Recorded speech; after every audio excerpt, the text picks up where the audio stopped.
Valendo! Atualidade no ar, terça-feira. Tudo bem com vocês, gente? Estamos eu Bem-vindos aqui, Cleusa Secato, Guilherme Shibata, um prazer, quem conhece o canal ainda. Opa! Né? Estamos aqui para falar de atualidades. Muito aqui. bem. A gente reverbera, a gente conversa sobre algumas questões interessantes que aconteceram na semana, no mês, no ano. Mas o que é importante para você conseguir intertexto para a sua redação? Nas duas coisas aí, né? Intertexto para lembrar sempre na sexta-feira que tem aí a conversa sobre a atualidade ou o que cai na prova discursiva, os concursos por aí, né? E aquele link bacana para o curso de redação para você fazer o intertexto e a correlação necessária, né? Então por isso que a gente sempre faz aqui um aprofundamento do fato, uma leitura mais exemplificada, cuidadosa, reflexiva daquilo que acontece, não é isso? Shiba, vamos começar mandando beijo para todo mundo que falou com a gente aí durante a semana. O pessoal repercutiu aquele que a gente fez sobre o IDH e tudo isso, né? Aquelas questões que tem a ver aí com percepções sociais de melhoria ou não no Brasil, né? Então mandar um beijo pro pessoal, dizer pro pessoal continuar conversando sempre que possível, que a gente abre uma possibilidade aqui, a gente repercute e faz a atualidade que você pede aí do outro lado, né? Então pede a sua atualidade sim, diz, eu ouvi falar disso, disso e daquilo.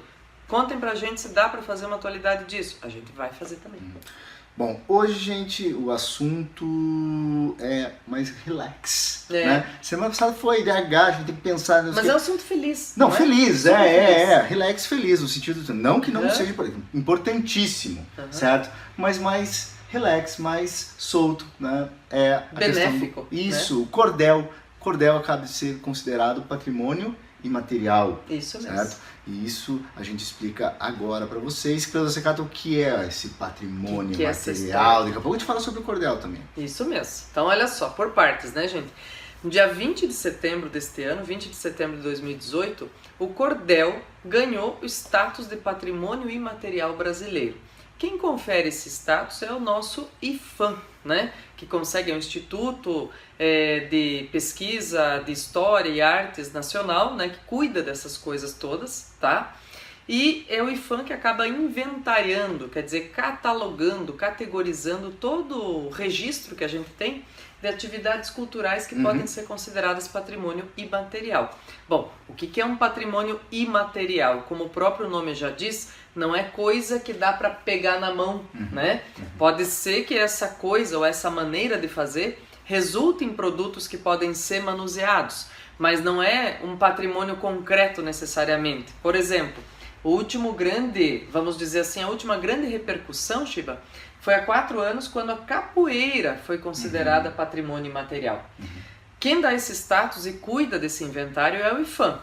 Agora, quem confere isso no mundo, esse status de patrimônio imaterial, a costumes, danças, tradições, elementos folclóricos e tantas outras questões culturais, é a Unesco, que é o braço da ONU que cuida disso, dessas questões de patrimônio de diversidade, por exemplo.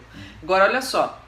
Então isso é uma questão, gente, para pensar assim, diz, bom, mas por que, né, se coloca, por exemplo, o cordel ou qualquer outro tipo de manifestação cultural como patrimônio imaterial?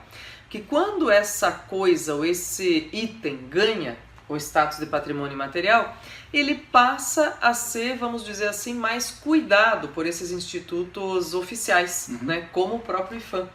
E ele sofre menos com a vulnerabilidade na passagem de geração para geração.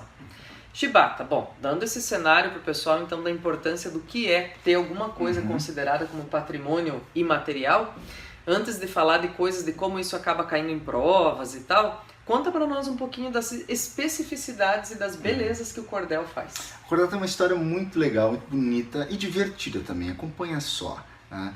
A literatura de cordel é uma literatura popular, né? Que tem essa origem oral, né? do cantador, do falador, como, né, várias das poesias, né, se você pensar em Homero e toda essa tradição oral, né, a tradição popular é muito oral, passa de boca em boca, de pai para filho, as histórias que vão tendo ali. Ela está muito, né, ligada ao Nordeste brasileiro, né, por influência medieval. Então as coisas vinham, né, vamos lembrar os espanhóis chegando ali e essa maneira de contar histórias toda rimada, toda swingada, né, que tem um som, uma melodia, e por isso consegue passar de tradição e geração em geração, melhor falando, e as pessoas lembrarem. Porque se você não tiver o ritmo, né, e o cordel vai ter o seu ritmo, aquela melodia, que se eu perguntar para você, você sabe, você capta aí na sua orelha. Né? E é por isso que uma pessoa consegue decorar mais facilmente. Né? É só fazer um teste com a galera aí. O que você consegue decorar com mais facilidade? Uma canção, né, ou um poema do Drummond, certo? Com certeza está me dizendo que é uma canção. É muito mais fácil por conta da melodia. Então o cordel vai ter isso. Ela vai sempre ter como temática as questões do dia a dia, corriqueiras, da política da região, né? E sempre atrelados a esse olhar quase ingênuo, mas muito esperto, muito perspicaz. Tá? O nome cordel, essa história mais bacana que eu vejo, né, vem, né, dizem alguns, certo? Das feiras. Então eram poemetos, poeminhas, né, que começaram a ser grafados, começaram a ser escritos.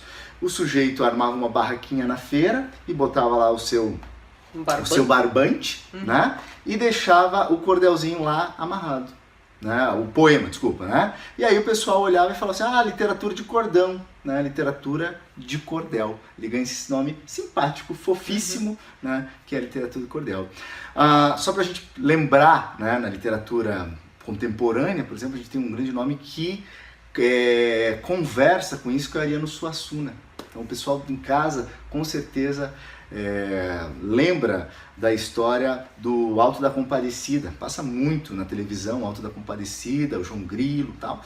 E vocês vejam que aquela narrativa, ela vem já com essa, né, entremeada com algumas histórias, por exemplo, do sujeito que foi pescar e foi engolido por uma baleia, o padeiro que é corno, entre outras histórias. Isso não são histórias populares que a literatura de cordel, que a musicalidade dessa poesia pega, né, e vai recontando, vai recriando. Então, é uma expressão bem importante para o Brasil.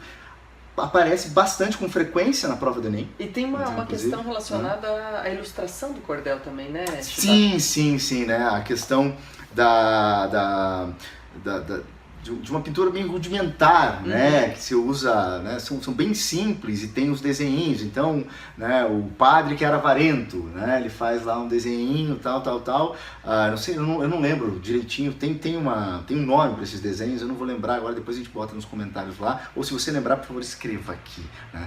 Tem uma galera antenada lá que conhece dessas coisas.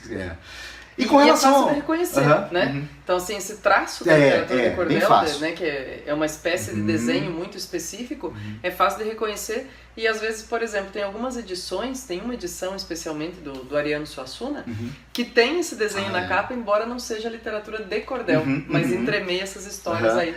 Tem uma filiação, tem uma homenagem que o Suassuna faz a essa tradição, né, ibérica, nordestina, que ele transforma naquela grande história, né, teatral dele.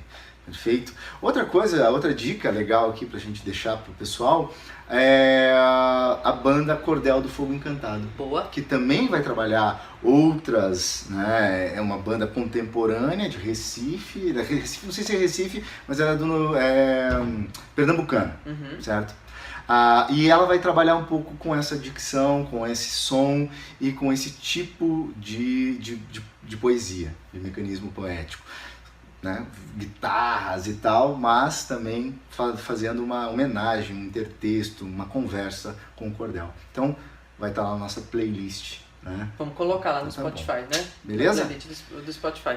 E tem algumas características assim, Chibata. Olha, eu trouxe na verdade, uma espécie de leitura aqui, ou de releitura, de correlação. Falar um pouquinho seguindo aqui na linha do cordel, mas daqui a pouco eu falo também um pouquinho de como essas coisas acontecem como patrimônio imaterial nas provas, né? Então, olha só, tá aqui, gente, é uma edição chamada, olha lá, vou pôr aqui pertinho para ver, Lampião e Lancelote.